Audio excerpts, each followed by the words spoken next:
3 weeks down, 3 weeks left to go means that we are halfway through Season 6. Some big-time matchups on deck. Blades versus King. Who's able to get the first win of the week in a rare Monday game? First tank goal of the season, Corway versus Cascaraffa. Who will take that step to try to avoid the relegation match? Criggle's been able to show up in big matches before, but would he be able to handle the heat against Heartland and Snowbell City in very important matchups? More trades, more free agent signings, and who's at the top of the stats board halfway through the season? Week 3 of NWBA Season 6 coming up.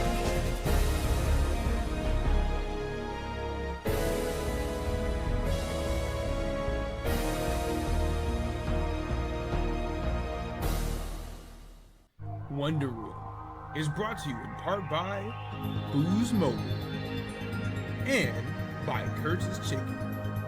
And now for your host, King Vasser. Hello everybody and welcome back to another episode of NWBA Wonder Room. 3 weeks down means we are officially halfway through the season, meaning that now is a perfect time to check in on your favorite team, see how they're doing, and look ahead and think about whether or not the playoffs is in their future. We have a lot to cover this week. It was a very hectic week 3, and the standings, among other things, surely reflect that. It was a big week for the Ruby League, as you can see by the week's results. 15-1 overall against the Sapphire League, so you're going to see vastly better team records over on this side. Legacy stands alone at the top now at 9-2 after the 3-1 week, but they sit just half a game ahead of Blackthorn, who pulled off a perfect week and now sit at 8-2-1. Hearthome and Pursuit both sit at 8-3, with Hearthome still having the head-to-head tiebreaker advantage. Turnback, similarly to Blackthorn, had a perfect week, and as such, now sit at 6-4-1, Wheezy bouncing back entirely from that poor start, and now holding on to the final wildcard spot as of right now. But they are only half a game ahead of Snowpoint, whose great week places them now at 6-5. So that's 6 winning records in total in the Ruby League. Kitakami sits in 7th still at 4-7, and Sicily sitting in last at 3-8. But they had pretty decent weeks, so even though they lost a little bit of ground, they're still performing well enough that they can make a playoff push if everything goes right in the back half of the season. Now, naturally, it would only make sense that if the Ruby League has great numbers because of their interleague week, that the Sapphire League would have poor numbers due to their interleague week. Fuchsia City now has a massive lead on the rest of the field, sitting at 9-2, and the only team that had a positive record this week. Snowbell City is the only other team that even has a winning record at all, sitting at 6-5. Undella still holds on to that number 3 spot, but they are now at 5-6. Lawbridge Town and Moss Deep both sitting at 4-7. Cascaraffa and Dreamyard both sitting at 3-8. And Corway bringing up the rear, yet another win this week. That's now 10 in a row, and they sit at 1-10. Now, of course, with the standings being as wild as they are, it only makes sense that you see a lot of movement in this week's power rankings. Legacy still holds on to the top spot, but Fuchsia City and Blackthorn have now moved into the top 3. Hearthome drops down to 4, while Pursuit holds steady at 5. Turnback makes the big climb all the way up to 6, jumping over Snowbell City, who drops to 7, and Snowpoint, who likewise had a pretty nice ascent up to 8. Undella, Moss Deep, and Dreamyard all fall to 9, 10, and 11 respectively. Kitakami and Sicily move up to 12 and 13, while Lawbridge Town and Cascaraffa drop down to 14 and 15, and Corway still holds on to that last place spot. We've got some big sets on deck for the highlight package this week.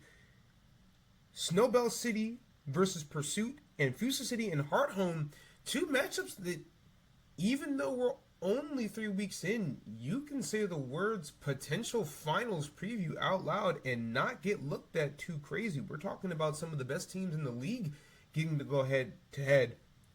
And in the case of Fuchsia City and Snowbell, the 2 best teams in the Sapphire League, they had to go head to head this week as well. So this matchup is absolutely massive for potential playoff seeding in the Sapphire League.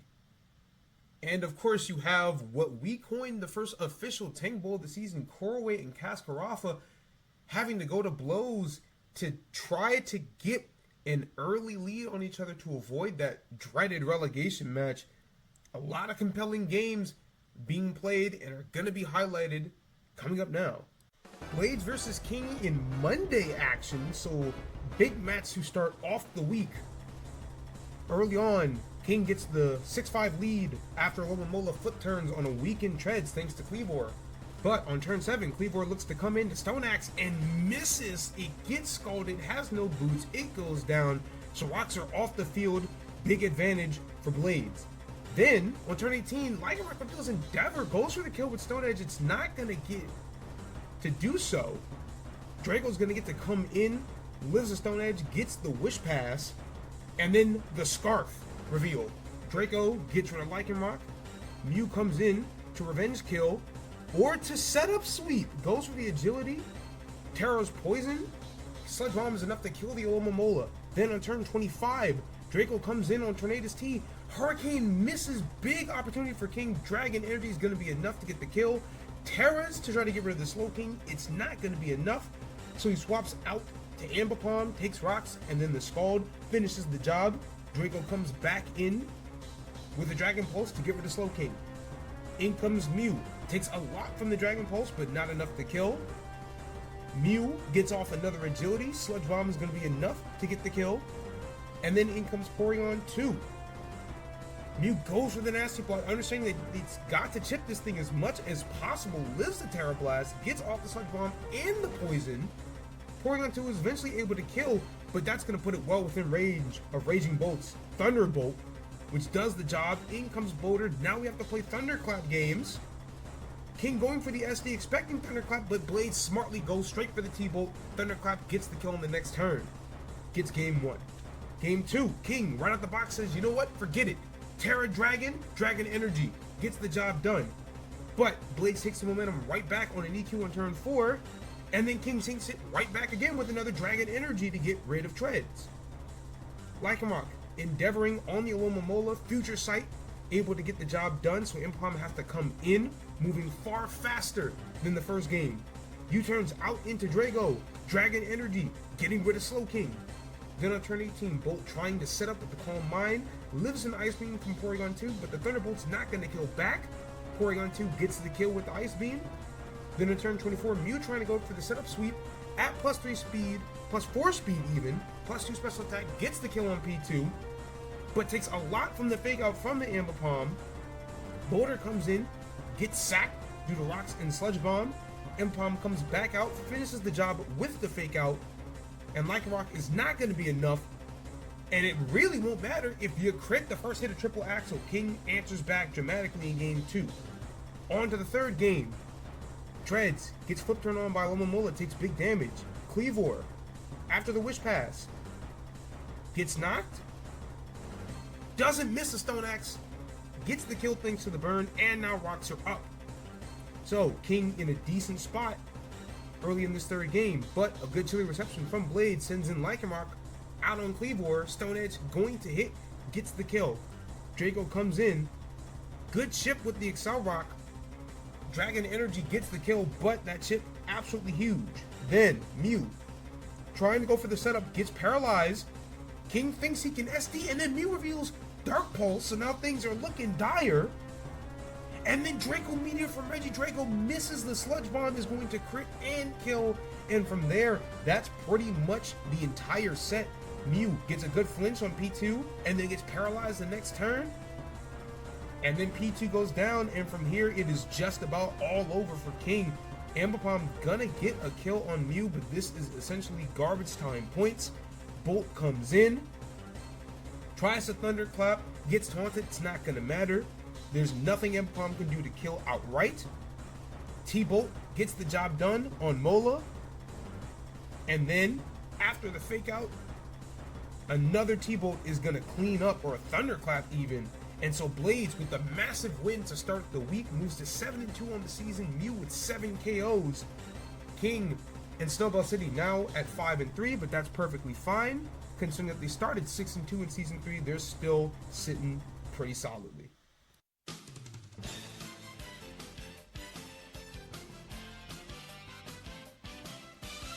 Corway and Cascawafa, two teams sitting at the bottom of the Sapphire League, and this was a far slower paced game.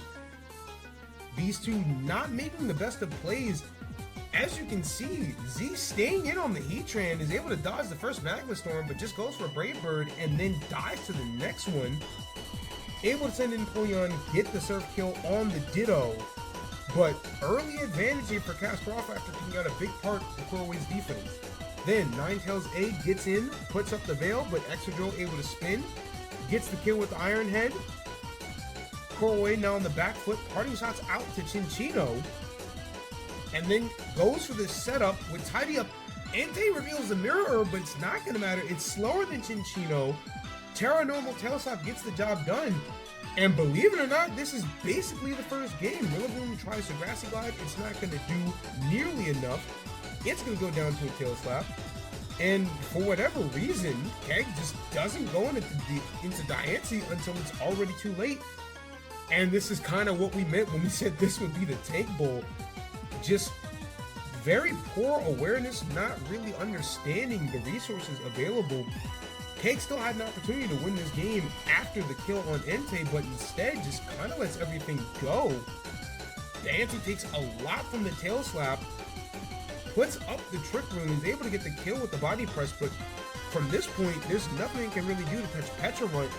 And so Z is going to take the first game pretty cleanly after a bit of a slow start, thanks to the Chinchino sweep, and a couple of malignant chains later, Petrarunt's able to get the kill on Diancie. On to game 2. Turn 14, Petrarunt gets a party shot off on Excadrill, but same situation as the first game, Z prioritizes the Aurora Veil as opposed to just saving Ninetales for later. Excadrill's gonna get the kill, Keg's gonna transform into Chinchino, and then Z surprisingly not going for the center sweep, knocks off the red card. By the way, what is red card Ditto even supposed to do? And then after Tidy Up misses the Rock Blast, but Keg not going for the kill either, content to just knock the dice off. So Z escapes that one with the KO, but both teams playing really sloppy, and Chinchino lost pretty much everything. Later on, Entei tries to go for a Sacred Fire. Heatran's able to block it, and then Entei switches out. Maybe it doesn't have Stomping Tantrum, and then Rotom misses a Hydro Pump after getting Magma Storm, so things looking really bad for Keg here. Switches into Entei again, and then goes for a Stone Edge, so it takes healthy damage from the Earth Power. Later on in turn 46, Rillaboom gets a knock on the Corviknight. As a Brave Bird, it's not enough to kill, but it's going to do healthy damage to Corviknight back. And then Keg reveals the Focus Punch on the Roost. Doesn't get the kill, but does a grip of damage. And then Z inexplicably trying to roost it off. It's not going to outpace the damage caused by Focus Punch. Now Corviknight is in a very dangerous position. Finally U-turns out, but it's not even going to get the kill Rillaboom here. And then a couple turns later, Corviknight has to take the rocks. Blocks the Earthquake, but it's now in a percent where Rapid Spin is going to get the kill. And from here, it's free Earthquake food, and Cascawafa is going to take the game 2. Again, both these teams playing kind of sloppy, really slowly, and truthfully, not really understanding the win cons. But none of that's really going to matter. We go to game 3. Rotom gets a Volt Switch off on the Heatran, and then Keg finally reveals Stomping Tantrum. It's not going to kill, but it's going to do massive damage to Heatran. Moving on to turn 19, Z going for the sweep with the Tidy Up. Terra Normals, you know the drill. It's going to get the kill on the Rillaboom. Diancie comes in though, so Keg finally understanding what he needs to do to win. Then on turn 32, gets a swap Ditto out on Heatran, but it misses the Magma Storm, and Empoleon's able to kill right back with Flip Turn. But a few turns later, Rotom gets a big critical hit on the Volt Switch on Petrarunt. Entei's going to clean up with the Stomping Tantrum. Empoleon comes in, Flip Turns out on the Diancie. Chinchino, down to his last hit, goes for the Tail Slap to kill Diancie, doesn't really worry about getting rocks off the field. Entei's going to come in and revenge kill with the E-Speed, and then gets the kill on Heatran with Stomping Tantrum, and from here it's pretty much over again. There is no answer for this dog. Sacred Fire cleans up on the core. Salt Potato's not going to kill the Empoleon, but it's going to do enough damage. Empoleon getting the garbage time KO on Entei. And then Keg and a little bit of BM, doesn't even go straight to Execute, goes to Rotom first. And then Z inexplicably flip turns instead of Surfs. Could have had an opportunity to win. Instead, it's going to be Keg taking the first official tank goal 2-1. Excadrill with a massive 9 KOs, 20 points. Keg gets his first win of the season since his very first set against King. Corway now staring 7 straight set losses on the season. Big time interleague matchup, Fuchsia City and Hearthome right out the gate. Ball Heat with a big flash cannon on the Scream Tail, so it's gonna have to switch out into Pelipper. Still takes healthy damage, and then the Spadef drops, so Magnezone right out the gate getting a big kill. But then Feraligator's gonna come in the rain, gets off the Dragon Dance, and pretty similar to what we showed you earlier, this is pretty much the game. Latios goes down to Ice Punch. Infernape's not going to kill with T-Punch. It goes down to a Liquidation. Okidogi goes down to a Liquidation. Clodsire reveals that it's Water Absorb, so that's good information for Critical. The Poison Jab's not going to kill. The Ice Punch is going to kill back. And even though Feraligator's going to have to take that last bit of Life Orb recoil with the EQ, it gets the kill on Magnezone. Dirge comes in, doesn't even bother to Terra, knows that the game is over, and big win for Critical out the gate. Game 2, turn 15, Infernape tries to come in on Scream Tail, gets hit with a Dazzling Gleam, understands that there's no real avenue to stay in, goes for a knock, tries to switcheroo expecting a switch, but dies to the Dazzling Gleam instead. Then, turn 21, Feraligator going for the sweep again, gets off a Liquidation on the Houndstone, but it's not going to kill. And with the combination of Rocky Helmet, Toxic Spike Chip, Houndstone is going to get the kill after the Shadow Sneak. Feraligator goes down as well as Houndstone. Then, turn 25, Magnezone comes in on the Hurricane from Pelipper. Critical switches out to Scream Tail, gets hit with another Flash Cannon. Magnezone putting in big work for this team. Then, turn 34, sacking Skeledirge on the Icicle Crash for Magnezone to come back in, gets another kill with the Flash Cannon. Turn 38, Zone comes in on an Icicle Crash from Mamo. And now it Volt switches. So Ball Heat doing a really good job of reading Fuchsia's options. Clodsire is going to be able to come in on the Kingdra. Lives the first Draco Meteor. Does something about the second Meteor. And is able to get the kill on Kingdra thanks to the Poison Jab and the Poison damage. And then scouts out the Mamoswine, knowing that it's choice. Sacks itself to the Icicle Crash. Latios is going to be able to come back in, get off a Miss Ball KO, and a big Game 2 bounce back for Hearthome. Then Game 3, Wochin Clodsire the leads. Wochin immediately getting off Elite Seed, and then reads the switch, knocks off the Sandy Shocks. Switches out to Mandibuzz, blocks the Earth Power, switches into Mamoswine, blocks the Thunderbolt. Now Critical is winning the Mind Game War, and then the Ice Shard comes out, Shocks is down. Infernape comes in, Wochin switches in, gets knocked, that's fine. Latios comes in, gets hit with Elite Seed, goes for the Future Sight and gets hit with a massive knockoff. Zone comes in, gets hit with Elite Seed.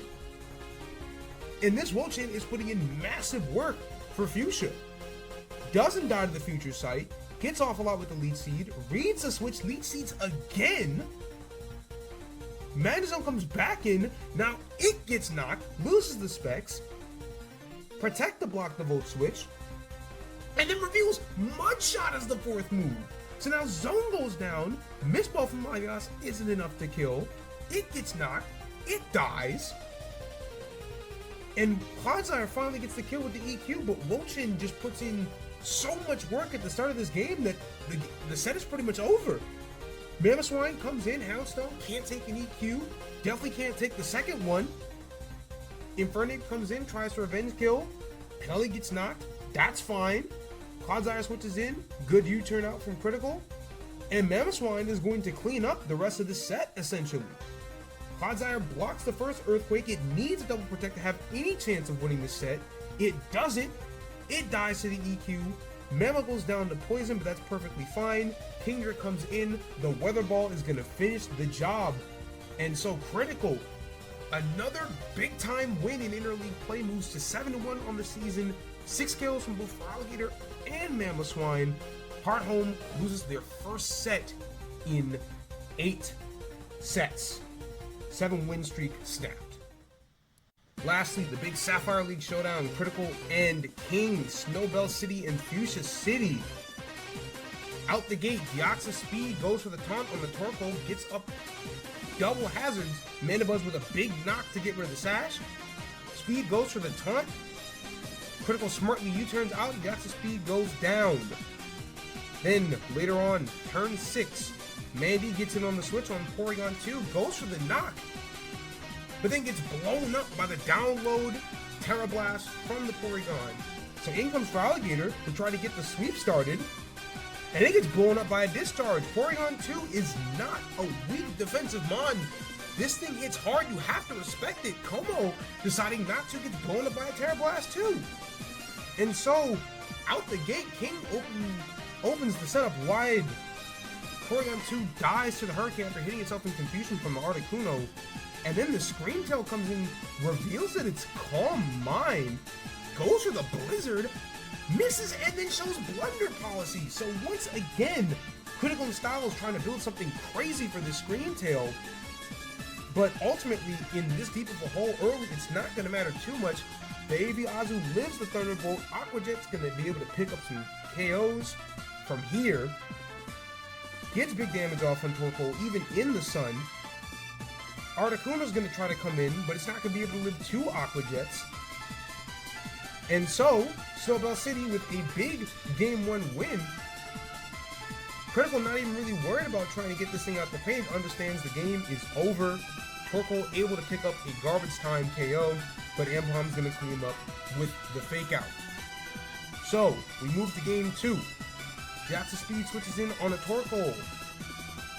Wochin switches out after putting up rocks, blocks a Psycho Boost, gets the knockoff KO. Speed goes down again after putting up hazards. Then on turn 12, Articuno freeze drying on the P2, tries to whittle this thing down, gets the Hurricane off, but it's not going to hit itself in confusion. P2 gets the kill with the discharge. Then the Scream Tail in, already at +1. Sandy comes in, gets crit by the T-Bolt, it goes down. Ambipom gonna have to try its best. Too low after the rocks, it dies to a T-Bolt. So in comes Boulder to try to set up and win with the SD. T-Bolt comes out from Scream Tail, gets some good chip, it goes down to the Mighty Cleave. In comes for Alligator, and King switches out expecting the Aqua Jet. Critical calls his bluff, liquidates, gets rid of P2. Azumarill has to go down, and Boulder, no longer at +2, is not going to kill with a Mighty Cleave. So, big call there coming out from Critical. It pays off. They win Game 2. Then, Game 3. You've seen this before. Wochin out from the beginning. Gets a big knock on Chandelure. Protects to block the trick. King tries to read the swap. Instead, Deoxys Speed gets hit with a knockoff. Decides, I just gotta put up rocks and accept it. Deoxys Speed goes down to another knock. And then the Chandelure reveals Memento. So doing some Nico tactics, trying to get Iron Boulder to sweep and win. And then the foul play comes out. So once again, Critical and Styles really building well. Wochin able to get 3 big KOs. Azu is able to get the KO on Articuno, but Scream Tail is able to revenge. Mandibuzz comes in, lives a Terra Blast on P2 later, is able to knock it off. Faints to the discharge, but that's perfectly fine. Blastos is going to come in and clean up. And peep the name. This is not a bluff. Weakness policy shell smash. We have never seen something like that in this league before. Unprecedented levels of greed. Ampom is able to get the revenge kill after P2 goes down, but it doesn't matter. Alligator gets the cleanup with the liquidation. And so, Fuchsia City once again in a big time matchup, gets the big 3-game win, moves to 9-1 on the season, beats the second best team in their league without Mamoswine or Walking Wake, and now has a massive lead in the Sapphire League. Now, of course, as is standard procedure, we move on to the weekly check-in as far as stats and such. And a new section that has actually been shown before on Wonder Room, just not this season. The stats leaderboard for week 3 is dominated by a lot of older mons, generations 5 and earlier, which is fairly refreshing to see. Feraligatr of Fuchsia City leads the league with 21 KOs this week. Salamence of Snow Point right behind at 20.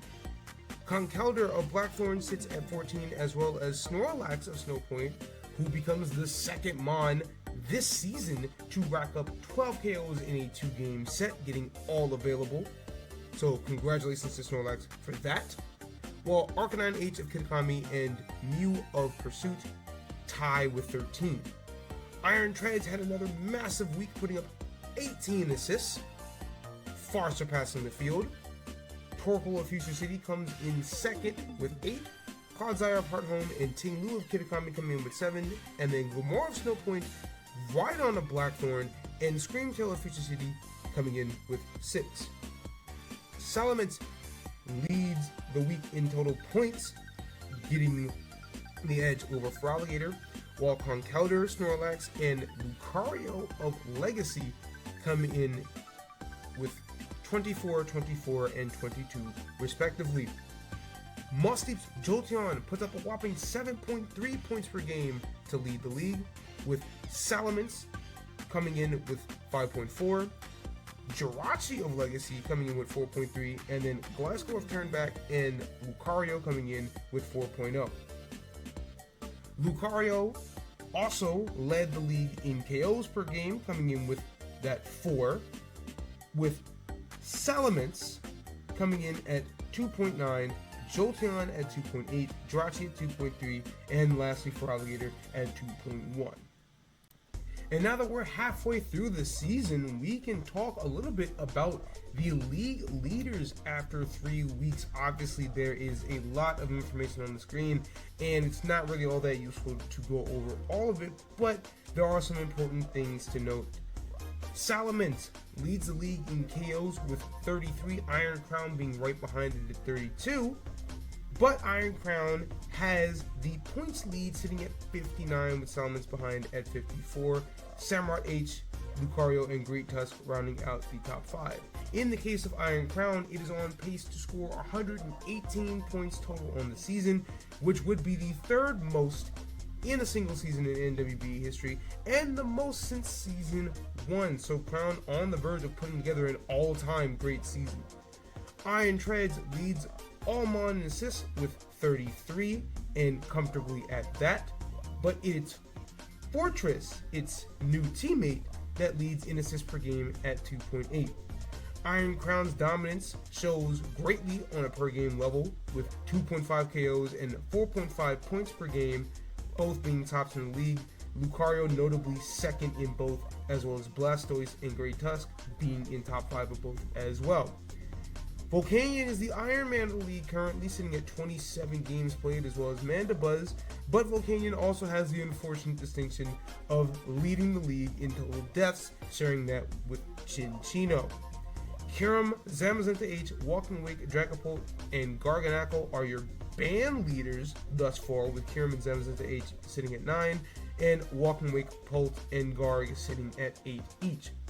Blastoise and Garg lead the league in terms of KDA ratio with 6 each, and it's important to note that outside of Garg, who has been banned almost all season, and Blastoise, which has still gotten a few sets in, the Mons sitting at the top of the KDA leaderboard are Mons that actually get playing time.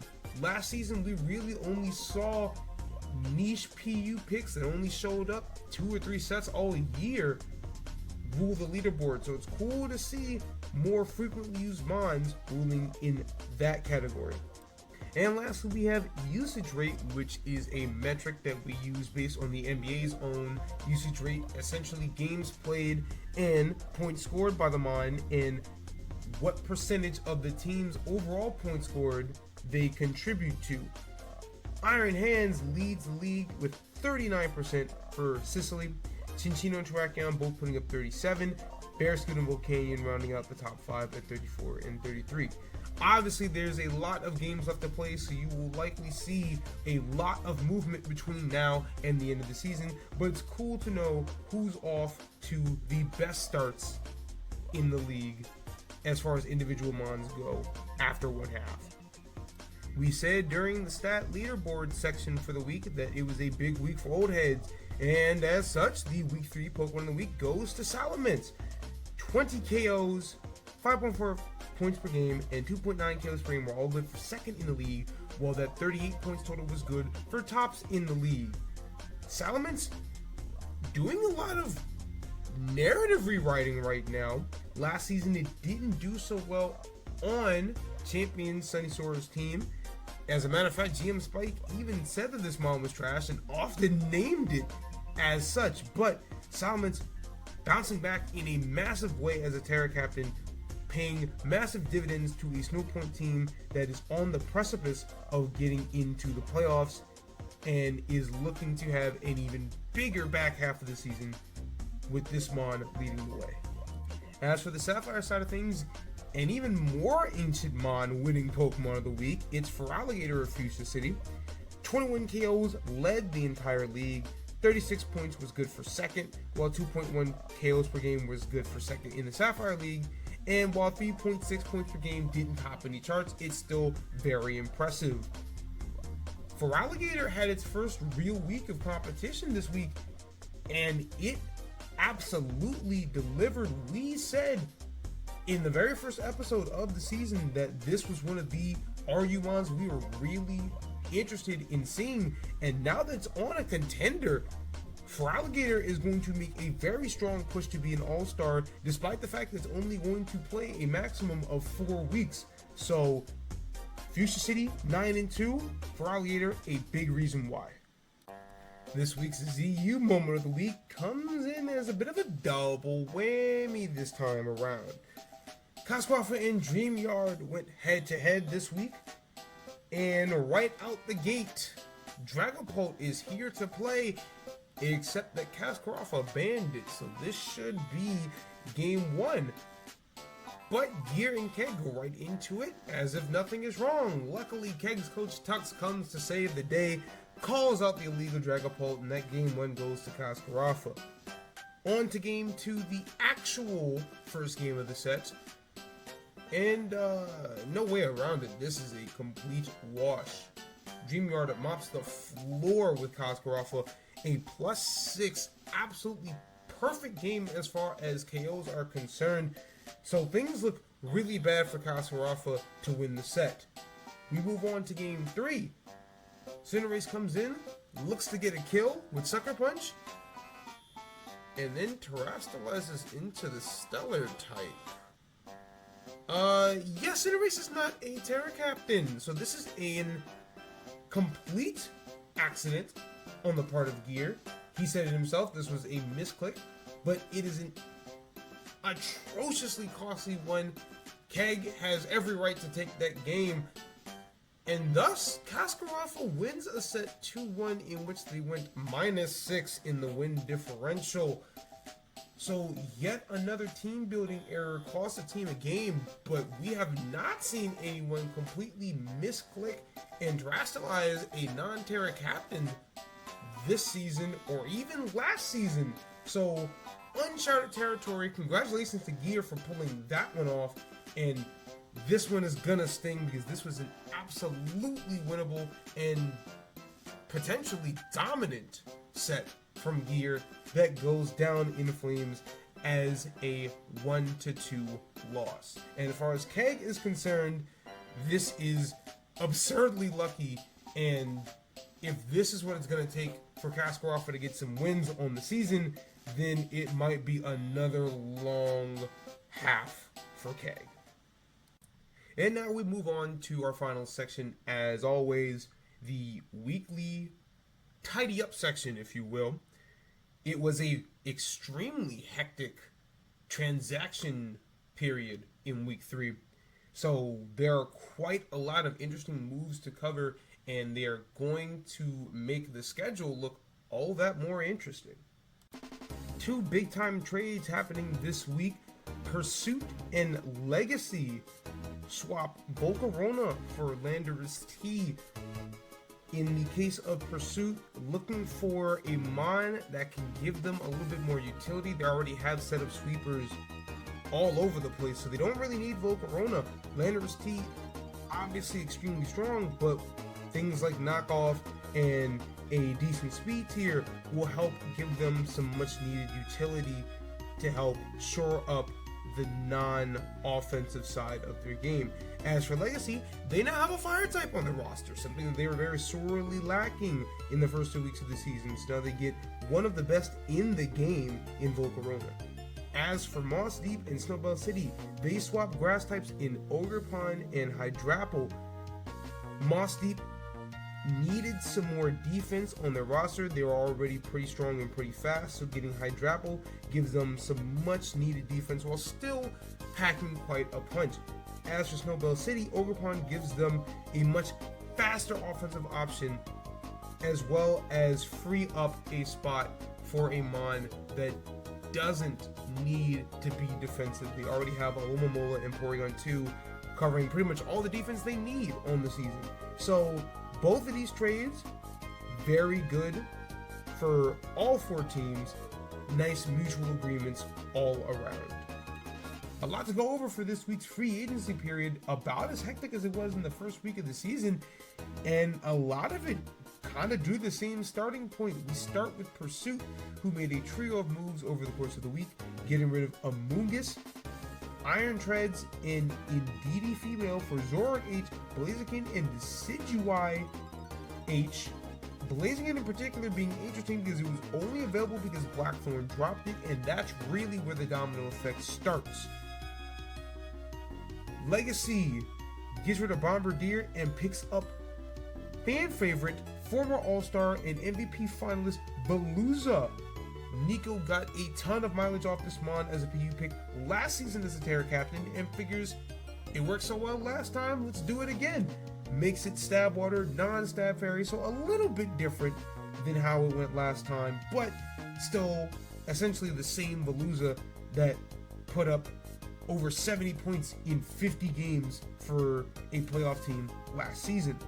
Blackthorn, as mentioned before, got rid of Blaziken, opting to pick up Espeon, and then, with Iron Treads being available, gets rid of Metagross. Cascaroffa wastes no time, picks Metagross up in place of Haxorus, so the Generation 8 GOAT hitting free agency once again. Coralway opts to get rid of Weezing for Cacturne, making it a Terra Captain with Stab in Dark and non-Stab in Fairy, which worked pretty well for Will last season, albeit with non-Stab Ghost. Indeedee Male as an EX gets released for Rotom Heat. Indeedee Male essentially got no playing time, so makes sense, you might as well get something, and at least Rotom Heat has Levitate, which the team that is already pretty weak to ground would very much appreciate. Hearthome gets rid of Magnezone, was on the chopping block for a while, and picks up the recently departed Gyarados. So big time pickup for Hearthome to look to make a second half push. Fuchsia City also making some big moves of their own, getting rid of Articuno and signing Braviary H, one of the more interesting PU attacking Mons. Opted it as a Terra Captain with Stab and Flying and non-Stab in Electric, so we're interested in seeing how this plays into their offense. And even more impactful signing, getting rid of Como as an EX and signing Venusaur. So in a similar vein of getting rid of Gyarados and signing Kingdra, they opt to bring in a Mon that's actually going to contribute to their offensive weather team. So when this team is going to opt to run the sun, in addition to Walking Wake, they're going to have Venusaur as well. So big pickup and improvement for Fuchsia City. Sicily gets rid of Pheasantipity and opts to pick up the released Amoonguss. We can get a Terra Captain with Stab and Poison and non-Stab in Water to help with more reliable defense. Regenerator, obviously one of the best abilities in the game, so that makes a ton of sense. Kitakami gets rid of Dunsparce for Hariyama as a PU pick. The Dunsparce got no playing time, so CJ figured at the very least, if I'm going to bring a Pokemon, I want one that's going to hit a little bit harder on the back end. Mossy gets rid of Cyclizard for maybe the most interesting pickup of this free agency period. Signs Crawdaunt. Kind of surprised that this mod was free for so long. It did really well for Royal Avenue in Season 3, but now it is back and will provide a massive boost to Moss Thief's offense. And then lastly, Snowbell City picking up the released Indeedee female and opting to get rid of Skuntank, making it a Terra Captain with stabs in Psychic and Ferry. So overall, essentially, Blackthorn released Blaziken, and it kind of created the snowball effect that also impacted the trades that happened this week. So really interesting turn of events and a lot of movement for almost every faction in the league this week. And lastly, as we look ahead to the Week 4 schedule, you will notice that it is a complete mirror of the Week 1 schedule. We have been doing this in Season 3 and Season 5, and things are going to remain this way, so you're going to get to see some runbacks starting this week. Now, of course, because of the ban rule that we have into effect, you're going to see some vastly different matchups, because you're going to see mons like Kiram and Garganackle that got pretty much no playing time in the starting half of the season get to play in these big intra-league matchups. And of course, because the Ruby League on paper is so strong now, all of the matchups that feature two teams with winning records are going to happen over in that league. So you're going to get to see Legacy versus Hearthome, Blackthorn versus Pursuit, Turnback versus No Point. So there are some really impactful matchups happening. But just because the Sapphire League doesn't have a great record right now doesn't mean that those matchups aren't impactful either. Those teams are still vying for the same 5 spots. So you're going to see some pretty big interleague matchups this week because teams are really starting to look ahead for the playoffs now. As far as Versus Seeker is concerned, we have another triple header your way. Fuchsia City takes on Moss Thief, the number 1 versus the number 5 in Sapphire. Pursuit versus Kitakami in the matchup between the number 4 and the number 7. And then finally, Snowbell City versus Dreamyard, a grudge match between friends and RPC mates in King and Gear. Alright everybody, that's going to do it for this week's episode. Thank you all for watching. As always, I've been your host, King Vasser. Stick around. Triple header action on Versus Seeker coming up next.